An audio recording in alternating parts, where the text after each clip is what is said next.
y'all. It's Bridget Cutshaw with Real Things Living. Today, my guest is Monique Elliott. She is a licensed clinical social worker, a life coach, and the host of Mind Health Matters on YouTube. Can you say hi, Monique? Hi, everyone. I'm glad to be here with you, Bridget. Thanks for having me. I I appreciate you taking the time, and I like to connect with other like-minded people. We were chatting before we started recording, and we have a lot more in common, right? When Yes, you just don't know people from all different parts of the country and in life, and we all experiencing similar stuff. So I shouldn't say stuff, but it feels like stuff. similar Sometimes stuff. it feels like stuff. It's like, what stuff is coming next? Help me. Right, Yeah. right. And I think I've noticed since COVID, more people like you are just people are needing help with their mind and their, overall health. And that's all connected. And people in the past just to segment everything, compartmentalize, and it's not. That's not how life is. No, And it's impossible. Bridget, it's impossible because the reality is the mind is the body. So it's almost like we separate let's take out the brain and anything that mental health, and then you have the rest of the body. It doesn't work that way. It's all connected. exactly. And you just have to be aware of that. And so I guess my first question is what got you into becoming you know, a licensed clinical social worker and a life coach?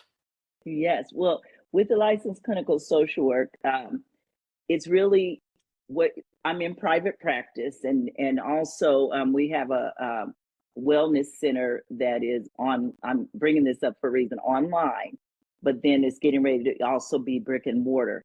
But the reason for all of that is uh, years ago, my parents. Uh, and I just was so blessed. My mother has since passed, but my father is still here. They used to do a lot of help with the community, and we would feed the homeless as little kids. We were out with our parents and feeding the homeless and just taking care of individuals who were in need. And I think that just started steering me towards, okay, what is my passion? And that's a biggie, and something I even, we're even going to be talking about, you and I, you were talking to me about that, our passion. And so I realized my passion was seeing people succeed. My passion was seeing people happy, in that sense of just growing up with the need of let's do better. Something can change. The circumstances don't always change, but we can change the inner part of us.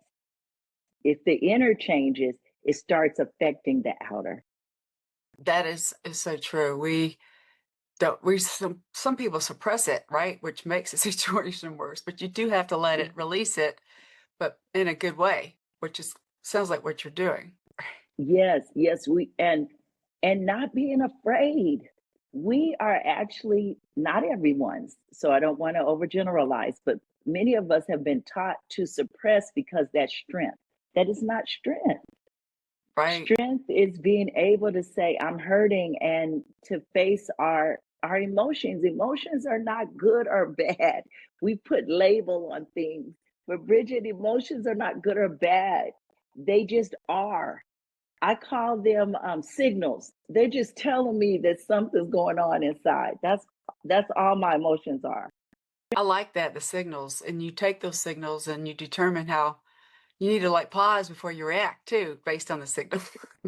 Exactly, exactly. Because sometimes we're either overthinking or reacting immediately, right? So it's one or the other.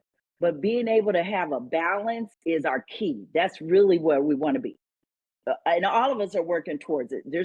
No such thing as a perfect person. Perfection to me is objective. That's just not a thing. It's what is your perfect? What is your balance? That's what's important. Right. When I was younger, I had a perfectionism thing. I think because it was being a girl and back in I'm like 60 now. So, but you know how it is. I And do. we saw what our mothers had to deal with. And so we were trying to like, well, okay, I need to be perfect so I don't have to be treated the way she was or things like that. And part of it is the environment you're around too, the culture maybe. It Um, is. And that's the culture in our house, honestly. How we see our moms, right? How we see our aunts, and then the reaction of our dads or our uncles or whomever to that, right? So, oh, this is how a female acts, or this is how a male. And I'm just saying that because there was everything was so gender rolled during when we were growing up. yes. It was just, wasn't it? What if it was so gender rolled? And so if you broke out of that mold, you would either get in trouble, or if you didn't get in trouble, you felt shame about it because, oh, this isn't how it's supposed to be. Oh no. So I'm a child of the 80s. I'm an 80s girl, meaning that was the high school times for me, the Right. 80s, and college. And I think for me, the 70s and the 80s started just kind of transforming the way we thought as women. Yes. Same for me. And I was raised, like I mentioned before, around the military. I was a military brat. So I saw this. I kind of broke out of the box a little bit too, and I was involved in sports. So, but girls weren't Yes. doing that then because I had an older brother, and I'm like, why can't I do this? That kind of. So I'm glad my father supported me, but my mom was like, oh no, no, no, Oh, because okay. that's what it was. But I still, I turned out just fine, and I think it's okay to find your passion, and mine just have. I think I probably just needed to run because it was my way of dealing with. A lot of people find different ways. Movement is important. I think is part of your mind. I'm sure you've seen Oh, that as well. definitely. Definitely. It gets our endorphins going, but it also builds body confidence. And I'm not even talking about weight or any of that. I'm talking about the Yes. confidence of I can do this because we're building strength, right? So it's building that strength inside of us. It just brings some good confidence to us. It does, and a lot of people they don't realize it, but are not doing things because they're lacking confidence. And we need to have people like you that are, you shouldn't say coaching, but encouraging them or asking the right questions. And that's what coaching is. Yes. You said it right. Coaching is the number one part of coaching is encouragement, but the second part is also clarity. Uh, and then also expanding your mind for possibilities. Because just like we said with the gender roles we grew up with, right? It's also the same with, oh, shouldn't be doing that job, or you shouldn't get involved with that. If so, your subconscious is sometimes fighting you. Literally, Bridget, your subconscious is fighting. Oh, don't try that. That's not that. And you're not even realizing that it's not. This isn't coming from really what you want in your heart, but it's a defense mechanism. It's a protection, and it's constantly coming up. And so many times we go to others, and it's really a safe space when you're working with a therapist or and a coach, safe enough to say, hey, are you sure that's you doing that, or is that your defense coming up a little too because it wants to protect you? Okay. Right. So the defense mechanism wants to protect us because it did when we were little, but so many we don't need anymore. So when it's coming up, don't try that, don't do that. Well, when you were little, you had to be protected for safe, meaning physical. Maybe you were out there and you could have gotten hurt. But then also, if your mom is saying, no, that's not what girls do, I need you to step back. No, no, no. Then your defense is saying, oh, no, no, no. You're not going to get in trouble by your mom. You don't want to disappoint her, Right. right?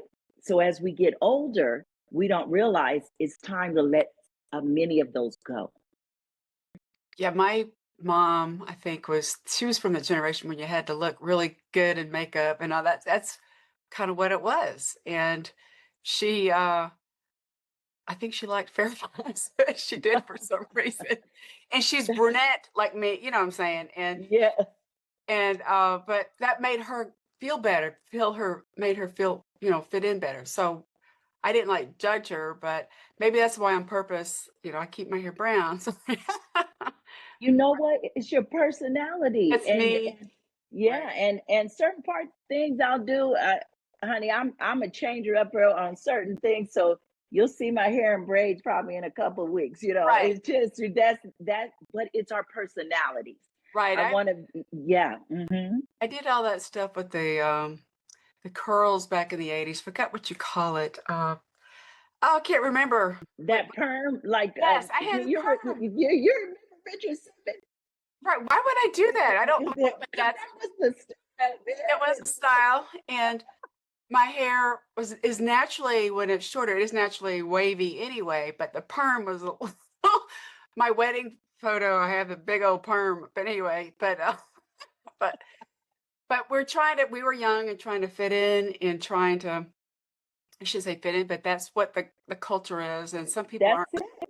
comfortable with it, and we need to figure out, what our vision in life is, right? And that's I think it's being authentic, and I think I've heard too, as we get older, people recommend it. What did you think? What did you want to be when you were younger? Right? Is that Uh, something? well, yes, I always say, and when I'm working with anyone, so right now I'll do a couple of tips Yes. too. Yes, and so I would love for all of you to be able to go back. I would say 7 or younger, and sometimes it's like, well, I can't remember, but remember what you used to play that you were, or remember what you used to enjoy doing, and think about how you felt. Okay, think about how you felt when you were doing that. So I used to love paper dolls, and I used to dress them. I loved fashion even as a little girl. I loved that. But then I also used to teach. I would gather my cousins and my friends, and I'd be the teacher. I'd have to be in front of them, being the teacher. Those were already clues of parts of things that were fun to me. What we don't get is passion is fun. That's true. At a certain age, we're taught, forget fun, you better go get the money. And I'm not crazy. I know we've got to be able to sustain our lives. But in that, what we're not understanding is um, I say God given. So God given passion, because there's certain things we're born with.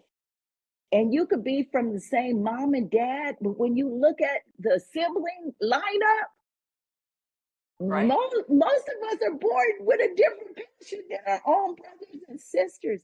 And I thought, Exactly. yeah, can you see that? And so that's in you. I see that my brother and I, we're both very creative, but he didn't like it.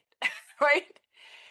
And whereas I did, and my younger sister did too, she became a teacher, but I had fun trying to do performance. I don't know why.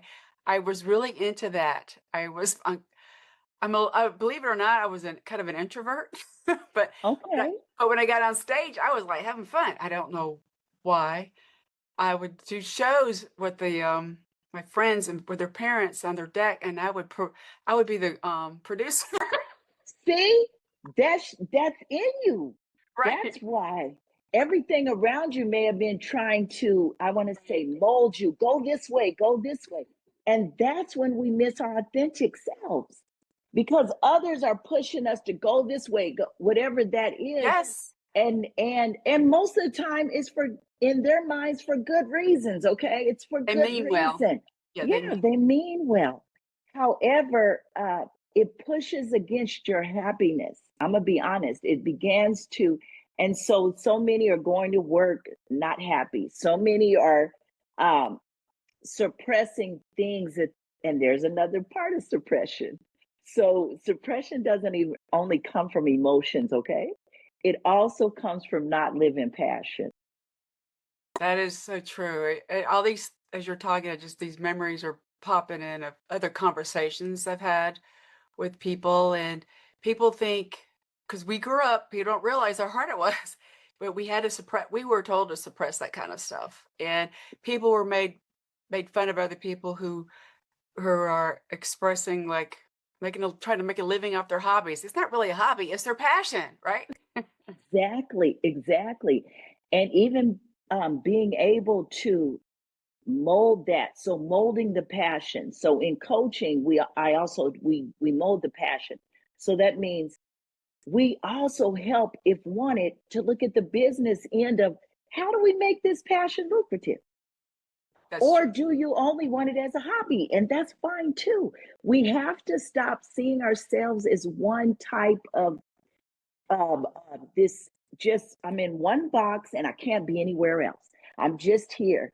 No, you can have your job and also go do creative theater if you want it. I mean, being able to show your passion in your hobby and also doing your job. That's true. I think it's okay, and it's some people I know are in. They've retired and they're painting, and they're selling their paint, which I think is so awesome. One of my high school friends, I don't have that skill set. Okay, I I'm more of a like I said, the producer. I'm just kidding, and but I like the details. I like creativity, and I'm supporting all these people that are doing this now because you want to be happy. And that is I know one of my friends, he wrote a book called The Fun Habit. He is a psychologist as well. Because Mhm. you had mentioned Mhm. that earlier. That's he like we are just told you just gotta do it, grind, but you're not gonna you gotta squeeze in some fun time. You have to because the you know what, the body is designed when we say remember we started some of this with movement. Yes. And so the body is looking for fun. It's meant to be creative in your every part of us, every part of us. So the brain, you overwork the brain, it causes fatigue. Ah, And so fatigue is not only coming from some physical labor, but also brain. If you're on the computer all day, if you're doing things that are causing you to have to think all day, it causes fatigue. And so you need to be able to break out of that mode. And what people don't understand is take breaks. Let's say you are working at the computer or you are um, in a job where it's meticulous and you're having to do routine almost all day. You need to take 10-minute breaks, even at your desk, okay? It's not even an issue that you have to leave, but at your desk, listen to a calm app. Listen to like 5 minutes of calm. Look at something that makes you smile, like an ocean or children playing or listening to music, a song that makes you happy and want to dance. You change the atmosphere of your mind. So you can literally do that right at your desk. You can do that in the car even. I don't want you closing your eyes in the car when you're right. driving, right? But you can um, just breathe in and start thinking about being in another space or place. It works. It begins to relax your muscles. It definitely helps with, my understanding is burnout is like a big thing now too. It could help reduce, you're feeling burned out. That's because you're not taking a break. You're not listening. You're not, that's it. We're not listening to our bodies. We are not, if you sit for just literally 5 minutes and breathe and let your body calm down, the body will begin to tell you what it needs. And just right, just listen. And I've learned so much. Again, meeting so many people, and I like to have these kind of conversations because someone else could be listening, and you could have just gave them some information, Monique, they weren't aware of. We can't assume everybody knows all this, right? Right, because we're in this. When people are in the study of something, like myself, I've been doing this over 30 years, right? I've been in this not even a career, just in this part of my life for over 30 years. We assume, and I've been guilty of it, assume that, oh, somebody may not really want to hear that because well, it's because we're around people that are talking it all day, okay? Or Yes, we're in those it's circles. It's normal, right? But no, we don't realize that each one of us brings something to the table. Every one of us brings expertise, brings yes, ideas to the table. So I do want to say this too, Bridget. I want our listeners to understand what you have inside of you is important. And you may think someone doesn't need this, or if it is on your heart and it is bothering you day and night, that is your passion. If something is on your mind, your heart, your mind, and your spirit, and it constantly wakes you up, or you try to suppress it and it comes right back, that is something you need to work with. You need to write down, you need to look at, you need to start exploring it because it's probably a passion. Right, you gotta acknowledge it, and it's a different way to do it. Some people like to write, some people like to record themselves talking. I'm one of those people. I'm old school. I use, pen and paper. So do I. It's So do probably because I. of how we grew up, but I just think it's you're creating, good experiences for others too, I think. I think that is so important. I don't know where that came from for me as well. I think I was very lucky, even though we all have some setbacks. I had good people that were surrounded me because I made sure I had the right people around me. How's that? And that's something that you got to not be afraid to ask for help, right? That's the Yes, hardest thing for some people.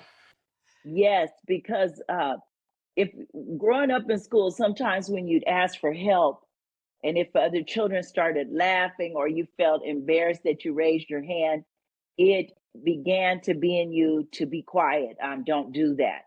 But no, really asking for help or direction, that's how people make it.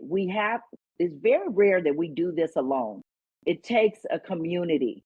It Yes. takes a community, and be aware of the people you have around you. In one of my books, 7 Steps to Your Dream, it what starts happening is you are looking at building people around you even if they're not close to you. So what do I mean by that? You can go and listen to podcasts. You can go on YouTube. You can also talk to different people by joining groups, even if they're online. Why am I saying that? Because you're getting new ideas about what you may be passionate about. Another thing I encourage you to do is I used to do it as a vision board where back in the day we could cut and have parties cut your pictures out and you remember and tape them to your board. Uh-huh. But I encourage you literally you can go to Pinterest and create a vision board. And on there, I want you to pin just everything you like and see. I don't care if it's a pair of shoes, it could be traveling somewhere. If you see it and you like it, pin it. Pin it and create a section that's called My Vision or My Dream. And watch those things begin to manifest. Just it's not your job to make them happen. You're going to start seeing them manifest because they are actually something you like, you enjoy, you want. You'll start seeing that happen. And the main thing I don't want you to do when you go and start doing your vision board, don't tell yourself I can't have that or I can't do. Don't block it. Don't block it. Just go have fun. Go have fun. Pin away.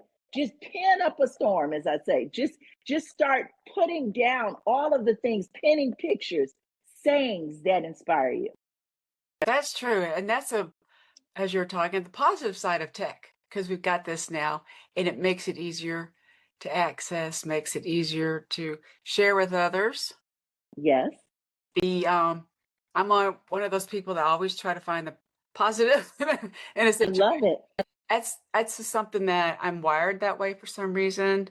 And I think we need that's why again I mentioned previously I started this podcast is I wanted to inspire people because real actually the acronym is resilient, empowered, authentic living. That's where I came up with that. I love it. And that because we need to be true to ourselves and not be, I don't know, we're suppressing ourselves and we're trying to, be what other people want us to be. And That's it. That's And it. And learning that you do not you do not hurt people by being who you want to be. So what I mean by that is sometimes we attach our authenticity to someone else's reaction. We can't control another person's reaction. As long as I'm not purposely hurting you. So what I mean by that is I'm not doing this through a hate. I'm not doing this to harm you. I'm doing this for love of myself. Then we have the right to that. right. And the other person who may be saying, no, you shouldn't be that, you shouldn't do that, you shouldn't, we have to say, I respectfully love you, but I love me and I'm going to pursue my passion. That'll make because that's gonna make you happy. Right, that's Yes. I mean, you don't wanna hurt other people, but at the same time, you need to focus on yourself, and I think as women in general, we don't take care of ourselves either. I'm sure you agree with Oh yeah. that. We are Oh always yeah. we're the mom in us. I say the mom in me. I always try to help. I'm guilty of that. I try to help others first, and again, having this conversation is I got to do I enjoy doing a podcast. So people are like, "Well, You why do you do. why You, do you do that?" I'm like, "Because I like it." And I'm that's my one of my skill sets. I've learned I'm just good with how to in a situation and like you're saying, I'm really careful on how I say things. Probably because of the things when I was younger, I've probably said things that just blurted out. But I've learned to be a little bit more careful. Um, I think, which is fine, but you've got to learn from, you know, errors or mistakes in your life and not beat yourself up too. there it is. We have to forgive ourselves for, and I do not forgive myself any longer for being human. It's That's I'm cool. human. I'm Right. human. I mess up. That mess up though is what is my lesson learned? And and if I've learned the lesson, honestly, I don't want to just keep redoing the test over and over. I truly want to learn it. I want to learn the lesson so that I can move forward, meaning moving forward into the next parts, right? And if I've learned the lesson, whatever that lesson is, I need to be kind to myself. We are so much more kinder to others than we are our own selves. Yes. So we have to be kinder to ourselves. And if I'm kind to myself, it's not excusing bad behavior. I don't ever want that confused. Me being kind to myself is I take responsibility if I've harmed you, and I'm sorry I've harmed you.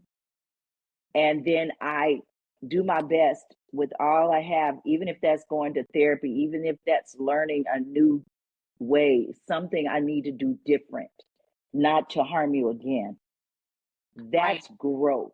That's growth. I like that, the word growth. We have to change, and that's really again, I guess it kind of weaves into resilience. You become more resilient. I find that as picking yourself up, right? Yeah. And Yeah. it makes you stronger. You're not going to be upright all the time, right? That's right. That's right. That's right. And also being kind, what I mean by that too is even with career, even whatever it might be, something may not work for you. You may have been in a career for 2 years or 5 years, and it's like this isn't working. Begin to explore, but be kind to yourself. Don't beat yourself up and say, oh, dang it, I'm 40 now. I should have already had this done. No, no, it was lessons. You learned some lessons.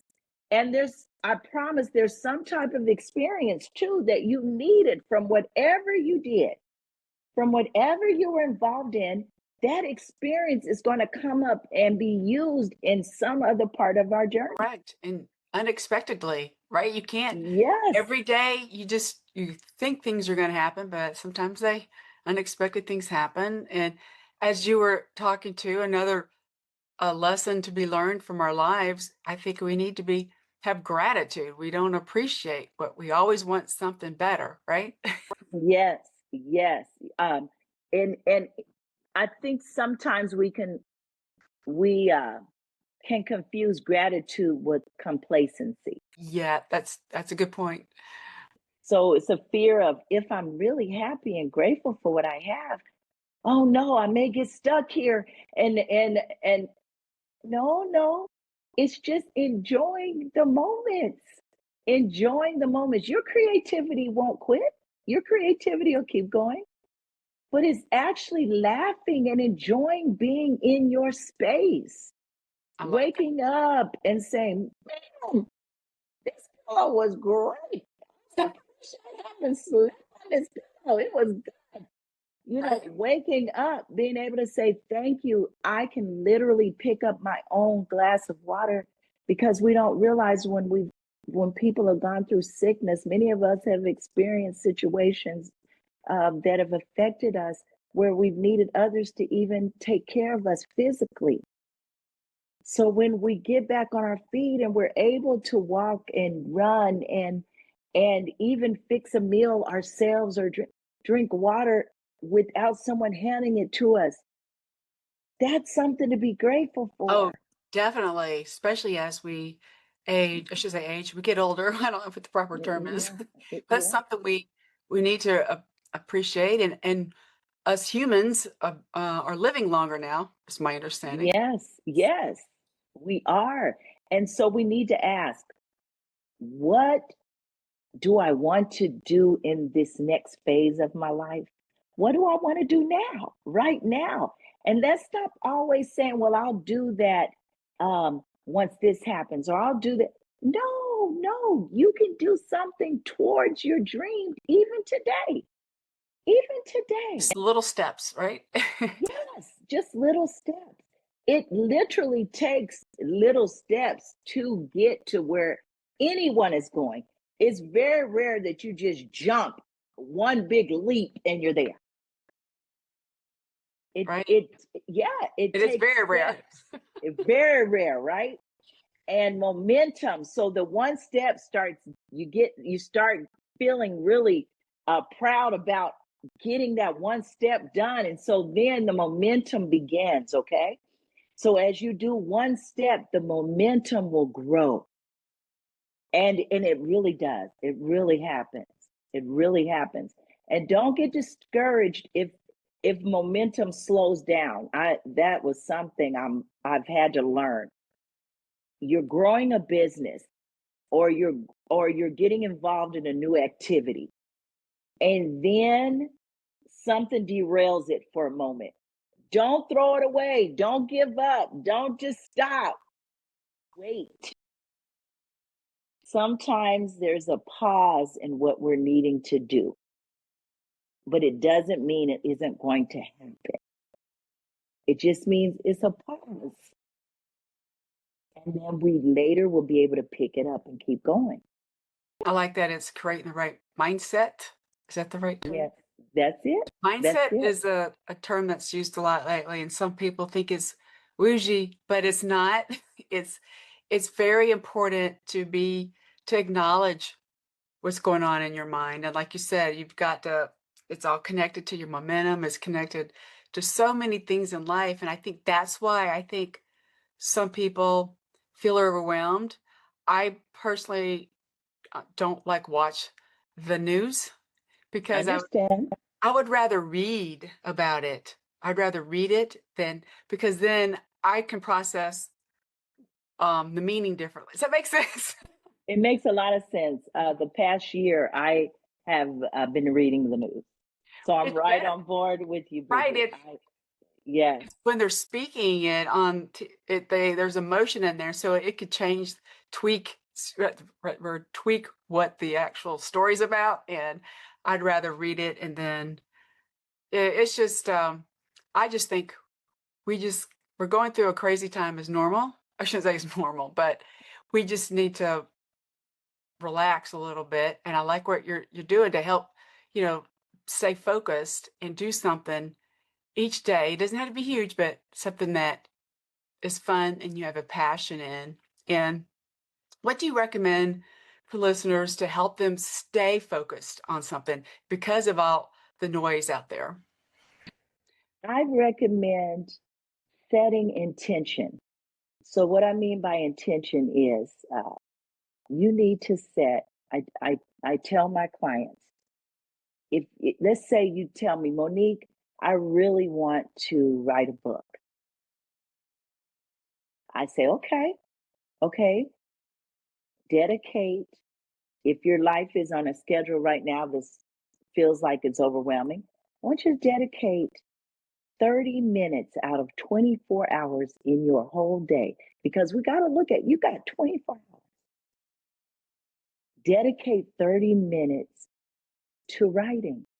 Just write whatever you want, meaning we do have a structure, but also there comes time where there's a writer's block or what have you. And I say, just write at that point anything. It could be a poem, honey, it could be what have you. Just write. So I say dedicate. They say, well, I can't do 30 minutes a day. Okay, let's do 30 minutes twice a week. You need to begin to take some control in your schedule. Stop giving away all your time. I'm going to tell my listeners this. Stop giving away and not just giving. I know you're not giving. We're working, we're sleeping, we're doing all these functions. But take time for yourself. Creativity is self-care. Yes. That's self-love. Using your time, and do not feel guilty about it. Part of the hindrance of you doing things you enjoy is this guilt. A little bit of guilt will come on us. This is what I'm going to tell all of us. All of us. This is for me as well. Stop feeling guilty for picking up a book and reading it that you enjoy. I also want you to, anybody can do this. You're going to love it. I want you to make a feel-good basket or a feel-good bag.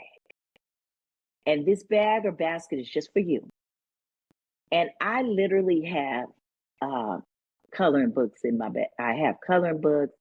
I have painting because I do enjoy painting. I have even fragrance, like a favorite fragrance. I have a candle in there that I can take out and just set up a spot for myself wherever, like in my house or even at work, whatever that looks like. But this feel good basket is for you to go and get and just sit down and have your favorite book in it, have a blanket, whatever that looks like for you. Have you have a song, a playlist maybe written down on there, and you'll go to that playlist in your phone, okay? It's just for you. There are times you need to just have things that are just for you. I love that idea, the basket thing. I like certain scents, like a candle Y- scent, excuse me. Yes. It's just really helpful. I like music helps me. Just I like be with my people ask me why I have dogs. I adopt dogs, by the way, Okay. because they I want to help. I find joy around dogs, but at the same time, they keep you in the moment when you go walk them, right? I bet. Yes. They Yes. stop and sniff, and And I've had dogs in the past. and I think that is a great reminder. I think not just people, but I try to help because I love dogs. I don't know. I cats are okay. Yeah, I didn't grow up around I cats. love it. Look, I love cats too. I'm smelling I good. know Yes. I have a cat, but they're different. How they interact with the humans. Oh, their personalities are Yeah, different, honey. I love animals in general. I just think we need to be cognizant of our environment. I love the idea of the basket you're talking about. In reading a book, I love books just because it helps you escape, right? You need a Yes. little break. Yes. Escaping is not bad. Right. It's doing it healthy, having Yes. healthy escapes where it's not including anything that will harm your body. Okay. So And it's sometimes, yeah, people numb. A lot of that numbing, though, is coming from not having self care and getting away out of the noise. What I mean, get out of the noise, get I like out of that. your regular spaces. And What do you think about on the book aspect? I prefer a physical book over a digital. Is it because I'm holding it? I'm a physical book person as well, but it doesn't have to be just. I just want whatever is relaxing you is really Yeah, what it's I'm saying relaxing. about. Yeah, really about uh, creating a even, and like I said, it may not be a basket, but where the whole house knows. Let's put it this way: this is mine. This is mine, right? I had been talking to someone, and I was so tickled because this person, she what she did is she had created her a basket, and her kids got so hyped they wanted to make one for themselves as Oh, well, that's and it was perfect because when she does downtime. So this is for all you moms out there with little babies or dads with little ones. I want when you do it, you are modeling to your children how to relax. that's So true. get them a creative basket. It could be 15 minutes. Maybe they can't do 30 minutes at a time, but where you're teaching them, this is your alone time. And if they're smaller, you'll have them in your presence where you can see them, but they're literally in a space where they're not constantly running up to you. You have to teach them it's okay to be alone. It's okay to have time that is just for you. So we can model that even for our kids. I like that. You have to walk the walk. Is that the right word? Uh-huh. That's Right, it. right. We're working on it. Yes. We need W- to do that, and I think in general, as our society, our culture, we just need to be not just of our family, but the neighbors, right? Everybody Yes. is seeing how you are treating the others around them. And I think this is very enlightening. I love what you're doing, Thank Monique. you. Can you share with the listeners where they can learn more about you? Absolutely. My website is Savvy, that's spelled SAVY, Vision. So that's all together, savvyvision.com. Okay, And cool. then you can also go to Instagram, and on there it's Monique's Locker, and that's all together. And there I work. Well, you can get in contact with me. I post different videos and information with coaching, and I work with individuals, and also and athletes are individuals, but I also say this as a caveat or extra. I also work with athletes and people that are in high performing jobs as well, so that we're working on helping them be balanced, feel balanced, knowing that you're more than just one aspect of your life. You are a person that has all these talents. You are a person that works in this industry, but it doesn't mean that's all of who you are. That's true. It makes me think you are loved, right? You are Yes, loved regardless if you're, like you said, a professional athlete. I'm sure that's a stressful job. Uh, yes. Or if you're loved more than just for what you oh, do, and I mean yes, that in all the levels, right? And so I say that for us as well. You're loved if you're just staying at home, and you're being able to bring joy just in your family circle. You're loved if you're out doing other things. You are loved because you are. You're a being. yes. We need to be more love out into the world. I think Yes, we do. yes. And for those that are listening, I'll include the links that Monique mentioned in the description. And I really appreciate you getting on, Monique. And we need to talk more about this, right? We do. And also I do want to put this out. Let's end the stigma of mental illness and Hmm. mental health. I need to be able to say that before we leave, honey. Yes, that's Let's perfect. end the stigma. All of us at some point in our lives need somebody to talk to. So find a safe space. Be a safe person. What I mean by that is be a space where someone can come to you and they know they're not going to hear their information all over the land. Right. Be right, be that safe place. I also want to send you to the show on YouTube because it has a lot of valuable information as well. Because I'm interviewing and talking to different ones from different industries where we're talking about mental health and wellness. And so the name of the show is Mind Health Matters. And I would love for you to go there and just gather some information for yourself. This is very helpful. And again, I like connecting with people like you. Have a great day, everybody.